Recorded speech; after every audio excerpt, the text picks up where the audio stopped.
Chris, what is our second main topic today? This comes from Amin M. Hello, crew. Happy Friday. So I just got out of seeing Nope, and I gotta say I quite enjoyed the film.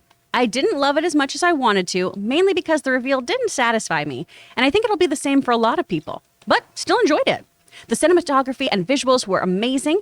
Anyway, what did you think of the film, and where would you rank it amongst Jordan Peele's other two films? Thanks, and bring on the filthy. Thanks a lot for that, Amin. Okay, so I won't bury the lead. Where do I place it amongst the Jordan Peele 3 films? Right in the middle. To me, it is better than Us, not as good as Get Out. And here's the interesting thing, and I like the movie. I did not love it. I put my first initial reaction coming out of the theater last night. I did not love it, but there are definitely things in there to quite enjoy. Here's an interesting thing I'm finding about Jordan Peele. Get Out aside, a lot of filmmakers come up with a great concept and then just can't execute, right? Then they'll just stumble upon, okay, you have this great idea for this happens and it ends with this, woo! But then actually making the movie becomes challenging. I am finding with Jordan Peele, it's for me, it's a little bit the opposite for him. He is a master at execution, but I find that his overall concept, he doesn't quite figure out the ending of the concept that was the big problem with Us for me was that ending made no sense whatsoever at all. And for this, John, you just didn't get it. I got it. I understood, but it had logic fallacies and like massive ones. And but the movie itself, like Lupita Nyong'o, I think should have been nominated for Academy Award for Us. Right. I totally thought she should have been nominated for an Academy Award for Us. I thought Winston Duke was brilliant in it. I thought the acting in it was great. And what Jordan Peele does, I don't know, I'm not going to say the best, but he's in the conversation with the best filmmakers who know how to build tension into their movie. Like, because Jordan Peele, even in Us, a movie I'm not thrilled with, he knows how to build tension. And what do I always say about movies? They're experiential events. And there's laughter, and I think tension are the biggest kind of blood pumping experiences you can have. And that makes it really enjoyable when he's nailing that. And throughout Nope, he knows how to build tension, man. There was a couple of scenes. There's a scene involving a horse stable. Ray knows what I'm talking about. There's a scene involving a horse stable where like everybody in the theater that we were in was like gripping the sides of their seat. Like the tension was palpable. It was so well done. And just that's where a lot of directors fall short. Jordan Peele has this natural instinct to know how to manufacture and elicit those emotional responses he wants to get out of you as an audience. And on that level, Nope fires on all cylinders. It does. But that being said, while there are, and by the way, Daniel, Kiki, Wincott, how was he? I quite enjoyed him. Steven Yeun?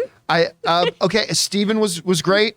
Whoever the dyed blonde-haired kid was, the Fry's employee kid, whoever it was, all great. Performances are great, and I always say the number one job of a director is to get the best performance possible out of the actors. And on that again, Jordan Peele nailed it. He nailed it in Get Out, he nailed it in Us, and he nailed it here. So great performances across the board. The problem again comes with the basic conceit, right? It's number one, this movie definitely drags in parts. And when I say parts, I don't mean 5-minute stretches. I mean, like there's like a 25-minute stretch where I just felt like it really dragged. There's two characters that get introduced at different points in the movie. And between the points when this one character gets introduced and when this other character gets introduced, Ray and I were talking about that, everything in between just really felt like it dragged. Like this movie ends up being 2 hours and 5, 2 hours 10, can't remember. Hour 45 would have served this movie much better. The ultimate ending, everybody's talking about the twist in the movie. Like Amin said in the email, I did not find very satisfying at all. It ends very awkwardly. And I will say this, there's a character and a subplot in this movie that I enjoyed, but when you reflect on it back, you realize they were completely pointless and didn't need to be there. And when I call something in a movie pointless is when, if there's an element in a movie or a character in a movie that at the end of the day you think about it and go, if you removed that entire character from the movie, would it ultimately have affected the outcome of the film at all? And I realized, no. You could have taken out this character. Nope. You could have taken this character out and this kind of subplot they had going on in the movie, and you could have taken them out of the movie entirely, and the movie still pretty much would have played out the exact same way. And so it's just little things like that. And so I enjoyed Nope. I don't think it was great. Again, I put it in the middle of the Jordan Peele sandwiches. I think it was better than Us, not as good as Get Out. And that's my overall thoughts. Ray, and you saw it with me, and you know, what I think you're like me, right? You liked it, right? Yeah. You were looking forward to it a lot. I needed some time to think about it, right? You guys know I don't care about story. I always joke about that. It's all about having a good time, whatever. That's why I like natural disaster movies. You guys did a best movie, worst movie on it. Natural disaster movies doesn't take a lot. Put Gerard Butler in the front, you know, as the lead. He has a divorce with his wife and kids go away. He gets a farm, grows some corn, ruptures the fault line, big earthquake, people running, whatever. Last shot, Gerard Butler with his ex-wife, pan out, California's underneath water. You know, I had a good time. I want to see that movie. You know what I mean? 10 out of 10, corn is crazy, whatever. Post the review. I benefit from watching movies like that. Like Lightyear, there are a lot of messages in it that flew over my head. I just had a good time. With Nope, I think it hindered. I didn't benefit. It hindered. There's a lot of messages in this movie, which everyone will come out differently. Where if you can collect the pieces, because they're all over the place, you'll think differently about it, and that's the way I feel about this movie. I'm gonna relate it to like the 4th of July. It's weird, but what do we do on the 4th of July? We light fireworks, right? As a kid, I'm amazed by it. Color, whatever, right? As I get older, I want to appreciate why we're celebrating. The UFO thing, kind of, I got stuck with it. And I couldn't see beyond it. And that's where my trouble was. So I couldn't see like the messages and ideas that Peele was trying to promote. But overall, I did like the movie. I appreciate it a lot more after a night of thinking about it. I think everyone needs to see it just to see if they could pick out these things that he's trying to show. You know what I mean? So that's it. And again, I'm already seeing some people in the live chat saying, no, John, you don't understand the monkey. And it involves a monkey. The monkey was so important. No, I'm going to do an open sport discussion about this on Sunday. You could have taken the monkey and what it's connected to in the story completely out of the movie, and it wouldn't have affected the movie. And I will go through step by step as to why that's the case. But at any rate, Jonathan, you had a thought there. No, I just want to admit that it wasn't until a few seconds after Ray's synopsis there that Gerard Butler movie doesn't actually exist, and that's a scary thought.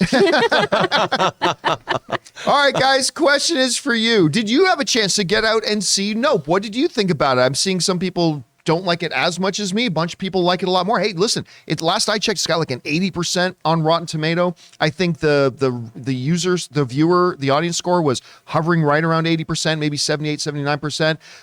People are liking this movie. I like it too. It just wasn't as good as I was hoping it would be. How did you guys feel about it? Whatever your thoughts are, jump down into the comment section below and leave those thoughts there.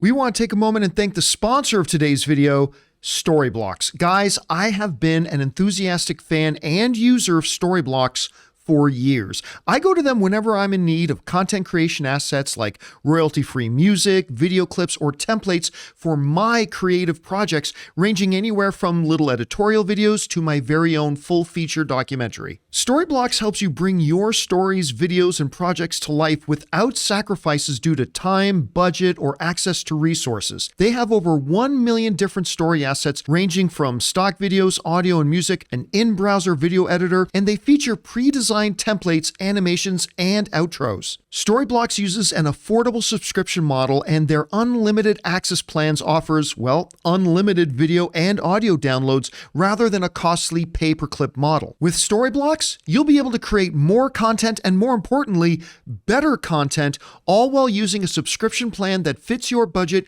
utilizing unlimited downloads of demand-driven and diverse content. So if you're interested in upping your content creation game, head over to www.storyblocks.com/Campea and get started today. That's www.storyblocks.com/Campea.